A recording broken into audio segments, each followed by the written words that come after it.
guys look hungry. Hey, it's Pete at Pete's Snake Bite Kit. Thanks for coming by and checking out my YouTube again. What are we going to talk about today? We're going to talk about flies. Other than that, we're going to talk about why do you need a Cobra? Well, nobody needs a car like that, but I've had a lot of questions and seen them on YouTube and on my channel on what is it you really love about it? What drove you to build and own something like this and live with it? That's what we're going to talk about. I'm going to tell you my take on it. I'm going to see if I can find a couple other Cobra nuts and ask them why they thought they had to have a Cobra. Okay, the reason why my love affair began with these cars in 1976 or 7, my best friend's father had a 68 GT500 Shelby Mustang. Yeah. We then went to a movie one night called Gumball Rally, All right. to which I saw the first 427 Cobra in action. I fell in love with the car at that point. Fantasized of owning one ever since. And the best part was walking into that movie theater, walking out the front door and getting in a 68 GT500 and driving away. Nice. That memory stuck with me for life. Ever since that time, these cars have been emblazed to me. This is my fourth one. My first one I ever owned was an Aurora, like this. Second one was an ERA. Third one was a Kirkham. And I went right back to the Aurora. You like the Aurora, huh? Love this car. Cool. Thanks. I lived in Los Angeles, near Venice, California, where Carroll Shelby had his little shop. Yeah. And I was interested in his car because in college I had a Austin Healey British car with wire wheels. So I liked that. But I liked the British car, but I didn't like the motors. He comes out with a V8. So now I got my British car with a motor that I'd like to get. I surrendered having my bucket list car being a 55 T-Bird to a 62 AC Cobra. Wow. So 4 years ago, 60-some years later, I got my car by unique circumstances through Superformance when I met Rich McDonald at the LA car show. Yeah. 5 years ago.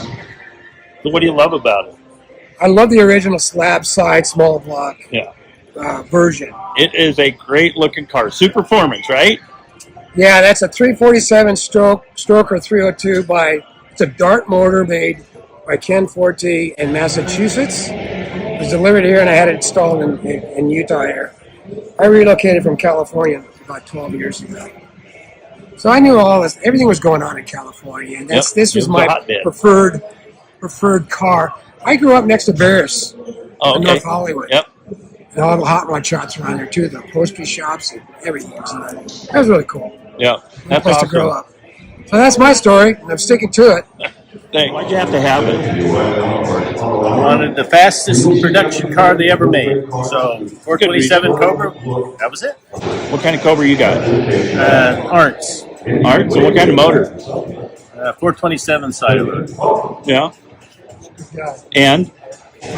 Little air pressure on top. Plenty of air pressure. Talk about fast. It's probably faster than they used to be by quite a bit.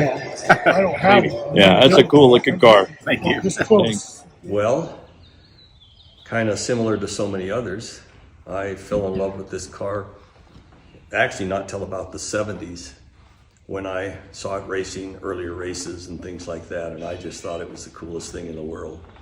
And I hoped that someday I would have one.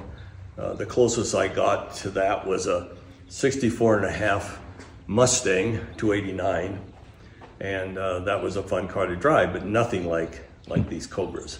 I mean, the thrill you get driving a Cobra is, you can't explain it. It's just so unique, so incredible. And it's, every time you get out, you just feel so good. It's just wonderful.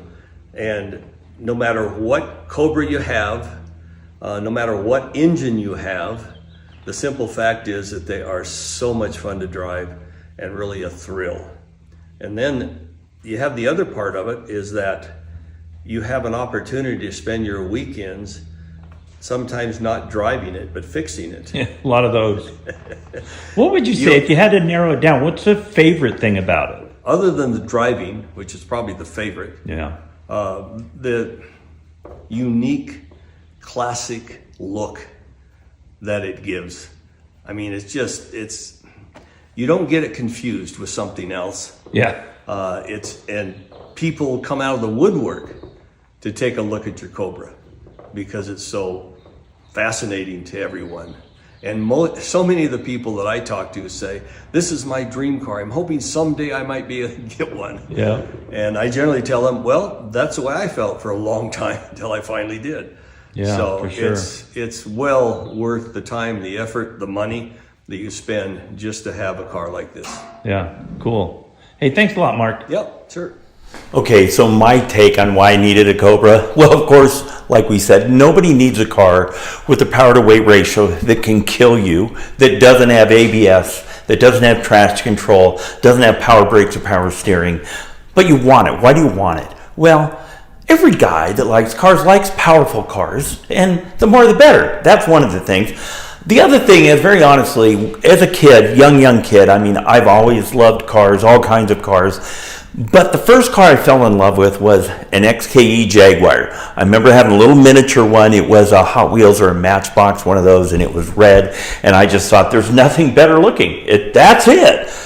As I grew up and I started to learn about cars and performance and English cars, and Lucas being the Prince of Darkness, and English and European cars in general having small, noisy, buzzy, whiny engines that don't go very fast, I'm like, I don't want one of those.